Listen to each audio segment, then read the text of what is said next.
नमस्कार दोस्तों, स्वागत है आपका एक बार फिर से आपके अपने चैनल क्रिप्टो विद एसबी में। और मैं आपका दोस्त सुशांत बख्शी आज आपके साथ डिस्कस करने लगा हूं कि आने वाले टाइम में कुछ समय के लिए शॉर्ट टर्म ड्यूरेशन में 3 महीने 6 महीने में इंडिया में क्या होने वाला है। बात करेंगे जो अभी इलेक्शंस हुए हैं उस पे, और उससे ये निकालने की कोशिश करेंगे कि इसका आपके फाइनेंस पे क्या असर होगा, आपके क्रिप्टो की इन्वेस्टमेंट पे क्या असर होगा, आपकी स्टॉक मार्केट की इन्वेस्टमेंट पे क्या असर होगा।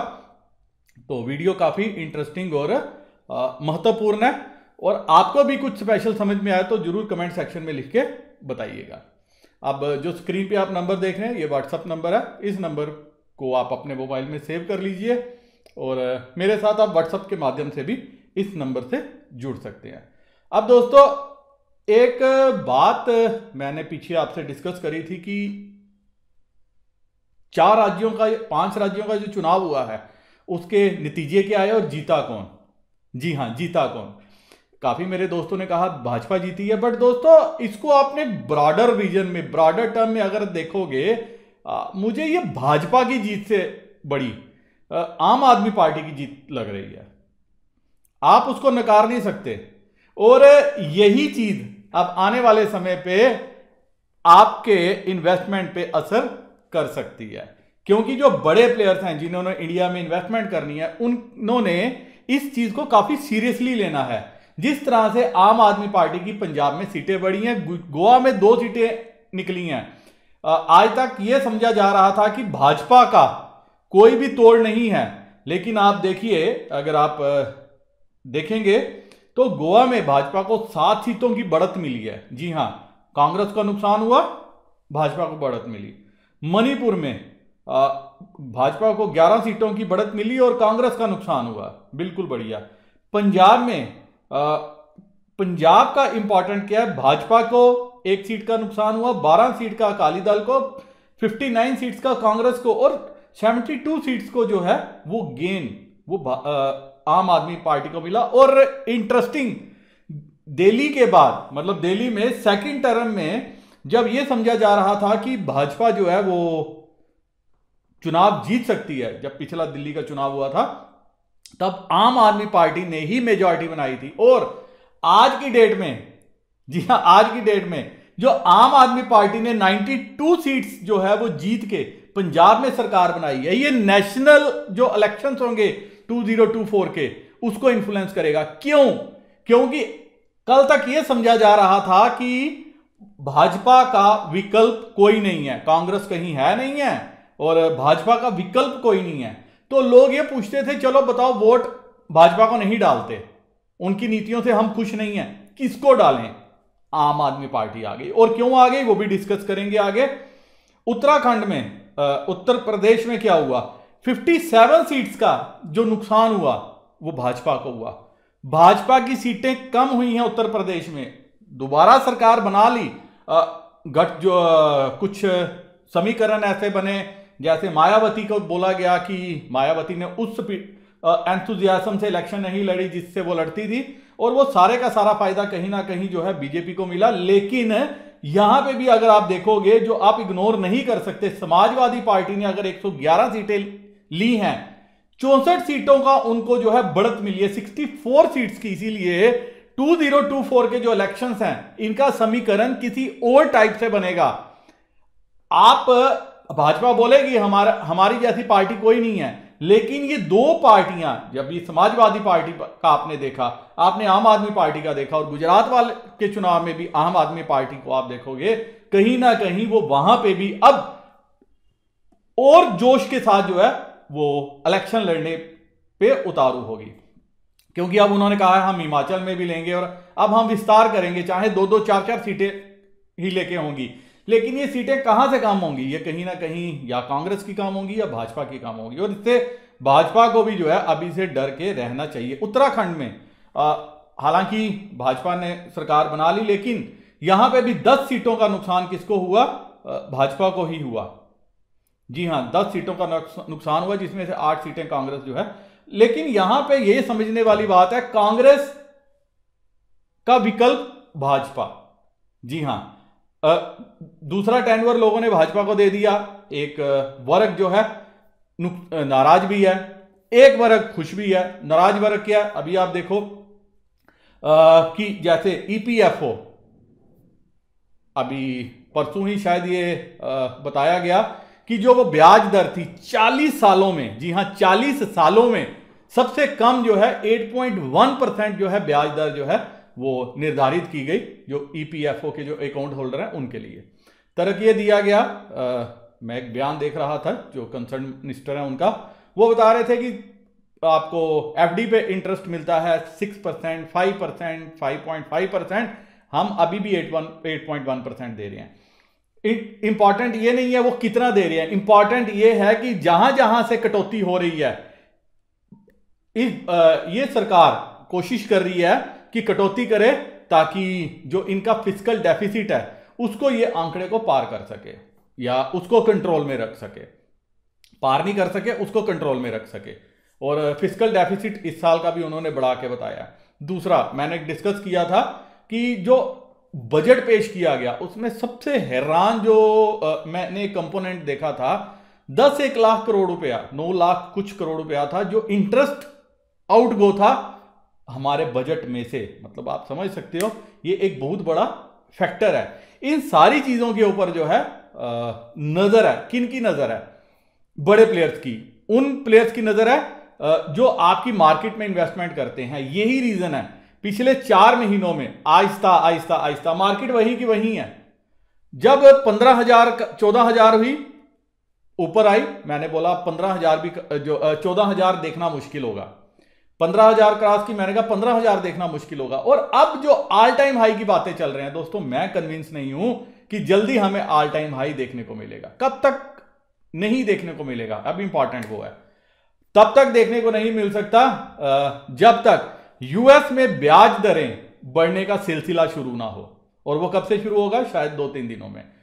उससे क्या होगा देखा जाएगा, मार्केट पे क्या असर आता है, बॉन्ड यील्ड पे क्या असर आता है। और एक चीज आपको समझनी चाहिए, जितना पैसा मार्केट से विड्रॉ हो रहा है, जो बड़े प्लेयर्स जो मार्केट से पैसा निकाल रहे हैं, ये पैसा वापस इन्वेस्टमेंट के रूप में जो है मार्केट में ही आना है। लेकिन दिक्कत क्या है, पैसा मार्केट में आएगा कब? जब इसको बड़े प्लेयर्स जो है चाहेंगे। मेरे और आपके चाहने से कुछ नहीं होगा। और होता क्या है, अभी आप देखो, जब जिस दिन होता है या तो गैप अप बेजर करवाया जाता है, वहां पे जो हमारे रिटेलर्स हैं वो कॉल में बैठ जाते हैं गैप डाउन में, और गैप अप करवाया जाता है तो पुट में बैठ जाते हैं। और बड़े प्लेयर्स जो है इस चीज का खूब फायदा उठाते हैं। अब इसको आप पॉलिटिकल अगर एंगल में देखोगे बड़े प्लेयर्स की नजर से, तो एकदम से मार्केट से पैसा नहीं निकलता। वो ऐसा नहीं कर सकते कि एक ही महीने में 2 लाख करोड़ 3 लाख करोड़ की सेलिंग कर दे।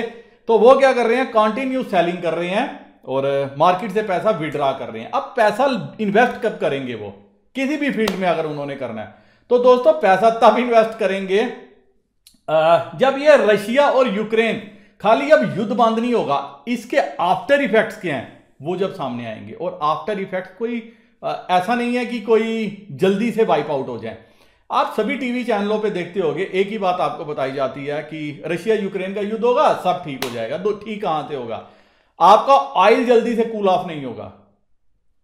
मैं एक्सपेक्ट नहीं कर रहा कि ऑयल जल्दी से कूल ऑफ हो अनटिल अनलेस कोई बहुत ही ज्यादा नेगेटिव मार्केट में खबर आ जाए जिससे ये समझ में आए कि ये वर्ल्ड इकोनॉमी को जो है डिमांड क्रिएट करने में मदद नहीं करेगा और उससे जो है ऑयल नीचे आएगा।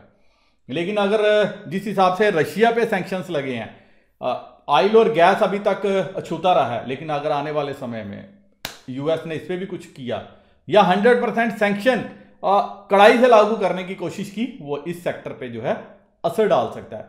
लेकिन ऑयल एंड सेक्टर से मुझे इतनी दिक्कत नहीं है। मुझे दिक्कत है कमोडिटीज से, मुझे दिक्कत है उन चीजों से जो रशिया जो है पूरे वर्ल्ड को सप्लाई करता था। और शॉर्ट टर्म में इन सारे सेक्टर्स के ऊपर जो है प्रेशर आएगा। लेकिन हमें क्या है, एक बुलिश व्यू दिखाया जा रहा है, इमेज दिखाई जा रही है, मिरर दिखाया जा रहा है कि all is well, all is well, all is well.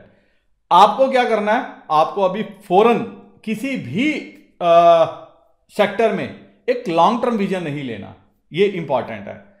फिलहाल मेरा अभी किसी भी सेक्टर में जो है इन्वेस्टमेंट की ना ही मेरी कोशिश है, ना ही मेरी एडवाइस है। कब तक नहीं है? जब तक मैं आफ्टर इफेक्ट ना देख लूं। और आफ्टर इफेक्ट दोस्तों, जिस हिसाब से रशिया पे सैंक्शंस लगे हैं उनको आप इग्नोर नहीं कर सकते।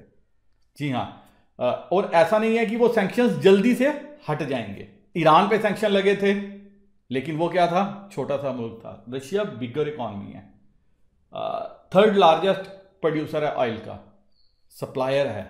और रशिया काफ़ी चीज़ें जो है वो काफ़ी कंट्रीज को देता था और भारत को भी देता था। हालांकि हमारा अच्छा देश दोस्त है भारत का रशिया, तो मुझे नहीं लग रहा कि रशिया से हमें कुछ इंपैक्ट होगा। लेकिन अगर कुछ सैंक्शंस यूएस से आते हैं, और यूएस भी डर डर के कदम रखेगा, एक ही रीज़न है उसका, क्योंकि इतने बड़े देश में जो कंजम्पशन स्टोरी है वो हर कंपनी के लिए है। अब रशिया में मैक्सिमम यूएस कंपनी ने अपना कारोबार बंद कर दिया है। आपको पता होगा मैकडॉनल्ड और ये सारा प्रेशर आपको जो है आने वाले टर्म में इनकी बैलेंस शीट पे देखने को मिलेगा। अब मैकडॉनल्ड्स ने 1000 स्टोर बंद किए, रातों रात वो लीज कैंसिल नहीं कर सकते, रातों रात वो बंद, उन्होंने टेम्परेरी बंद किए हैं। लेकिन ऐसा थोड़ी है कि जो उन्होंने स्टोर लिए हुए हैं या उनका जो आउटराइटली बाय किए होंगे या उन्होंने जो है लीज पे लिए होंगे, तो वो पेमेंट तो उनको करनी पड़ेगी जब तक स्टोर बंद रखेंगे। इंपॉर्टेंट है। और अगर वो परमानेंट बंद करेंगे तो उनकी बैलेंस शीट पे असर आएगा, क्योंकि ये कंट्री से जो है वो बोरिया बिस्तर उठ रहा है। और ऐसे ही बाकी कंपनियों का भी आपको देखने को मिलेगा।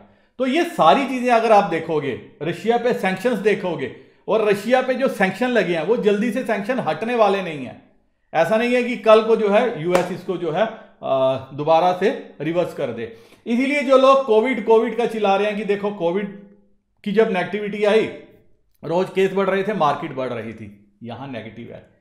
क्योंकि तब कंजम्पशन, जिसको एक चीज, एक बिस्कुट का पैकेट चाहिए था, वो स्टोर पे जाता था कि लॉकडाउन लग रहा है, मैं 10 पैकेट ले लेता हूं, मैं 15 पैकेट ले लेता हूं। आपको वो चीज सिर्फ उसी क्वार्टर में देखने को मिलेगी। और अब जो रिजल्ट आ रहे हैं आप देख रहे हो वो नॉर्मल रिजल्ट हैं। कई कंपनियों ने जो है वो परफॉर्मेंस उस लेवल की नहीं दिखाई जिस लेवल का शोर था। मैक्सिमम फार्मा कंपनियां सब अपना स्टॉक लोगों को चिपका के, रिटेलर्स को चिपका के आउट हो गई, और आज वही स्टॉक उनके 40 से 50% उनके जो हाई से वो नीचे ट्रेड कर रहे हैं। ये सारी चीजें दिखाती हैं आपको अब हाइयर लेवल पे ट्रैप नहीं होना। अगर आपको डिप मिलती है, मौका मिलता है, नीचे के लेवल पे बाय करो, ऊपर के लेवल पे सेल करो। और सबसे अच्छा है अगर आप करते हो, काम करते हो, परफेक्ट हेज से काम करो। और काम करो कैसे? Through options. अगर फ्यूचर खरीदते हो तो उसके सामने पुट खरीद लो, और अगर सेल करते हो उसके सामने कॉल खरीद लो, ताकि आप परफेक्ट हेज से चलो जिस हिसाब से एफआईए चलते हैं। और अगर आपकी उन कंपनियों में होल्डिंग है जो ब्लू चिप नहीं है, जो सिर्फ भागे, जैसे आपने देखा जितने आईपीओज आए, नायका का, पेटीएम का या जोमेटो का, मैंने कई बार अपने वीडियोस में डिस्कस किया है, ये सब जो है ट्रैप है। और आपने देखा आप कैसे लोग उन ट्रैप्स में फंस चुके हैं, निकलेंगे जल्दी निकल नहीं पाएंगे। रिटेलर को हर दम लगा अट्रैक्टिव है यहां से और कितना नीचे और कितना नीचे। लेकिन मैं उस दौर का मार्केट देखने वाला हूं जब मैंने सिल्वर लाइन, पेंटा मीडिया ग्राफिक्स को भी 3-3 हज़ार पे ट्रेड करते देखा। हिमाचल फ्यूचरिस्टिक, उसको भी मैंने 2.5-3 हज़ार पे ट्रेड करते देखा, और आज कहीं नहीं है। तो ये सारी चीजें, सारे अनुभव मुझे ये बताते हैं अब हमें अगर मार्केट में तेजी देखनी है तो ये फंड जो है वापिस मार्केट में आना चाहिए। लेकिन जिस हिसाब से यूएस फंड्स और एफआईआई पैसा मार्केट से लेके जा रहे हैं, मुझे नहीं लगता कि ये शॉर्ट टर्म में जो है पैसा वापिस मार्केट में डालेंगे। और यही हालत क्रिप्टो में भी है इनकी। जो इन्होंने निकालना था निकाल चुके हैं, जिस लेवल पे बेचना था बेच चुके हैं। जो इनको वेल्स कहते हैं उन्होंने हाइयर लेवल पे डिस्ट्रीब्यूशन करी है, इसलिए आप देख रहे हो क्रिप्टो विंटर है। लेकिन अच्छी बात यह है बिटकॉइन वो अपना एक लेवल है 38-40,000 डॉलर, उसके नीचे नहीं आ रहा। लास्ट जो लो था 29-30,000 डॉलर का था, लेकिन अभी उस लेवल तक भी नहीं आ रहा। तो नीचे के लेवल पे 38-40,000 के डॉलर पे जो है वो होल्ड कर रहा है। अच्छी खबर आती है ऊपर आ जाता है, वहीं से कोई नेगेटिव खबर आ जाती है, फिर ये 38-40 हज़ार डॉलर में आ जाता है। This is really wonderful. इससे ये लगता है कि अगर सब कुछ स्टेबल हुआ तो कहीं ना कहीं क्रिप्टो मार्केट जो है वो चलनी चाहिए, क्योंकि जिस हिसाब से पैसा मार्केट से निकल रहा है, जिस किस असेट में जाएगा वापस, तो ये 8,000 8,500 बजाज फाइनेंस तो जाने से, एफआईआई खरीदने से रहा।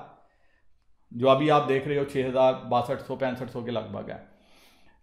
तब आपको बताया गया कि बजाज फाइनेंस ले लो, ये 10,000 का टारगेट है। कहां है वो एनालिस्ट? स्टोरी क्या है, क्यों उसकी इतनी वैल्यू है? तो मेरे को लग रहा है ये सारी चीजें आपको समझ में आएंगी। और उस सबसे बड़ी बात, सरकार के पास पैसा, जितने भी कमाने के तरीके हैं, वो क्या कर रही है? उन तरीकों को यूज कर रही है। अब दूसरी चर्चा एक बार कर लेते हैं, फिर वीडियो खत्म करते हैं। जो आम आदमी पार्टी का राइज हुआ है, ये किस बेसिस पे हुआ है? फ्री बीज।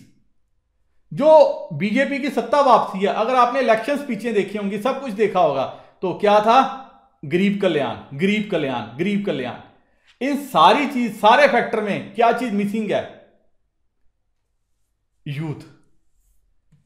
यूथ के लिए जॉब। जो केजरीवाल बहुत बोलते हैं, कहते हैं कि हमने ऐसा कर दिया, हमने वैसा कर दिया। एम्प्लॉयमेंट के फिगर उनको बोलो, शेयर करें कि एम्प्लॉयमेंट क्या है। क्या उन्होंने 5 लाख, 10 लाख, 20 लाख लोगों को नौकरियां दी? पंजाब में इलेक्शन लड़ी और जीत गए, लेकिन आप देखो कि जो भगवंत मान की जो स्पीचेज हुई हैं पिछले 2-3 दिनों में, सोशल मीडिया में भी वो शेयर हुई हैं, उनमें मैक्सिमम लोगों का कमेंट क्या है? नौकरी, जॉब। यूथ फ्रस्ट्रेटेड है जॉब के लिए, जो ना बीजेपी के पास है, और वो आ गया कि चलो यार आम आदमी पार्टी कुछ करेगी, और आम आदमी पार्टी उसी चीज का फायदा उठाएगी। देखो, एक बात आपको समझनी चाहिए, अच्छा स्कूल बहुत अच्छा है, बड़े लोग ऐसे हैं जो एफर्ड करते हैं अपने बच्चों को बढ़िया से बढ़िया प्राइवेट स्कूल में पढ़ाना, लेकिन अगर बच्चा ही जिस हमारी भाषा में कहते हैं निफिट, नालायक हो, तो स्कूल चाहे कितना भी बढ़िया दे दो।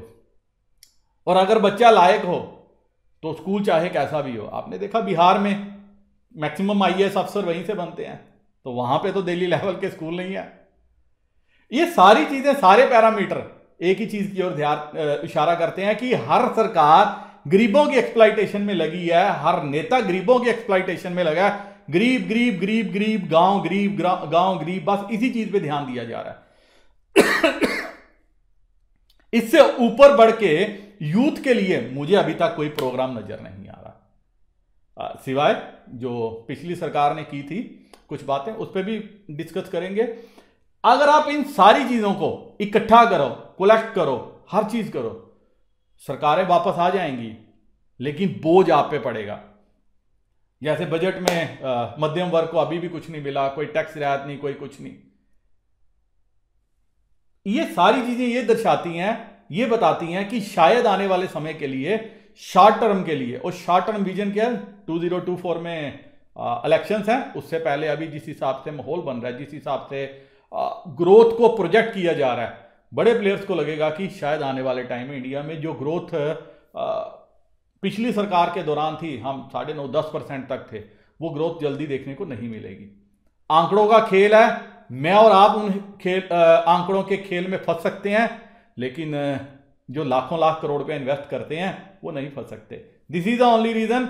जितनी भी पॉजिटिव न्यूज आई, उन्होंने सिर्फ सेलिंग की, एफआईआई की आपको सिर्फ सेलिंग देखने को मिल रही है। और अगर कभी क्रिप्टो के भी ऐसे आंकड़े होते तो आपको ये लगता हम रिटेल जो प्लेयर्स हैं ये क्रिप्टो में इन्वेस्ट कर रहे हैं, बड़े प्लेयर सिर्फ बेच रहे हैं। अगर मार्केट ऊपर जाती है, इंपॉर्टेंट लेवल को कट करती है, जो हम डेली डिस्कस करते हैं, तो वहां पे हम कोशिश करेंगे नेगेटिव व्यू लेने की, ना कि पॉजिटिव व्यू लेने की। वर्ल्ड मार्केट अगर 52 वीक के लो नीचे चल रही हैं, ये बात आप याद रखना, अगर वो 52 वीक के नीचे चल रही हैं, कोई भी रीजन नहीं है कि हम जो है टॉप या टॉप के आसपास घूमते रहें। इसका मतलब full manipulation is there are some players जो मार्केट को ऊपर रख के अपना माल बेचना चाहते हैं। एनएसई का जैसे आपने पीछे देखा, जिस तरह से हिमालय का योगी आया, ये सब नेगेटिव फैक्टर्स हैं। बड़े प्लेयर्स इस फैक्टर्स को इतनी आसानी से नहीं छोड़ते, लेकिन जो उनकी इन्वेस्टमेंट है उनको वो निकालना चाहते हैं। अब मेरे वह दोस्त जो सोचते हैं कि एचडीएफसी, आईसीआईसीआई ये जो एफआईआई के फेवरेट स्टॉक हैं, तो दोस्तों एक बात याद रखना, उनके पास ये होल्डिंग 10 रुपए, मात्र 10 रुपए, 15 रुपए, 20 रुपए की पड़ी हुई है। अगर उनको बेच के निकलना पड़ा तो वो बिल्कुल भी संकोच नहीं करेंगे। इसीलिए ये सारे फैक्टर, सारे पैरामीटर्स को ध्यान में रखते हुए, जब तक पिक्चर और क्लियर नहीं होती, जब तक रशिया की पिक्चर क्लियर नहीं होती, जब तक ये नहीं पता लगता कमोडिटी पे प्रेशर कब तक रहेगा, कैसे रहेगा, क्या होगा, रशिया पे सैंक्शंस कैसे होंगे, तो इस जो पीरियड है इसको आप कोविड की नेगेटिविटी से मत कंपेयर करना। कहीं ना कहीं हायर लेवल पे ट्रैप हो सकते हो, आपकी इन्वेस्टमेंट फंस सकती है, पैसा डूब सकता है। उम्मीद है दोस्तों इस डिस्कशन से आप काफी कुछ क्लियर हो गया होगा कि आने वाले टाइम में मार्केट का क्या बनेगा, और यही हाल क्रिप्टो का भी होगा। क्यों? क्योंकि जिस हिसाब से मैंने बताया 0.4 बेसिस पॉइंट की कटौती की गई है ईपीएफओ ने। अब क्रिप्टो पे भी सरकार का यही है, टैक्स लगाया जाए या कुछ ऐसे किए जाए ताकि जो क्रिप्टो के इन्वेस्टर हैं उनके गेन से खजाना भरा जाए। और आने वाले टाइम पे आप देखोगे इस फील्ड में भी काफी कुछ अनाउंसमेंट आपको देखने को मिलेंगी, जिसका सीधा असर जो है आपकी जेब पे पड़ेगा। आप किस तरह से आप इन्वेस्टमेंट करते हो वो आपके ऊपर है। इन्वेस्टमेंट्स के ऑप्शन और भी बहुत हैं, आपको वो ऑप्शंस भी कंसीडर करने चाहिए। फिर भी अगर आपको कोई और सवाल रहता है तो आप कमेंट सेक्शन में पूछ सकते हो। वीडियो काफी लंबा हो रहा है, चर्चा करने को काफी कुछ है, लेकिन ये वीडियो मैं यहीं खत्म करने ज्यादा चाहता हूं। उम्मीद करता हूं कि अब आपको समझ गया हो गया कि अब आपको निवेश कैसे करना है। क्रिप्टो, शेयर मार्केट, ये कहां जाएगी, कैसे जाएगी, क्या होगा इस मौजूदा सरकार के दौर में। मेरे काफी सोशल मीडिया हैंडल्स हैं जिनका लिंक मैंने डिस्क्रिप्शन में दिया, आप फॉलो कर सकते हो। इसी के साथ वीडियो करता हूं खत्म। नमस्कार, जय हिंद।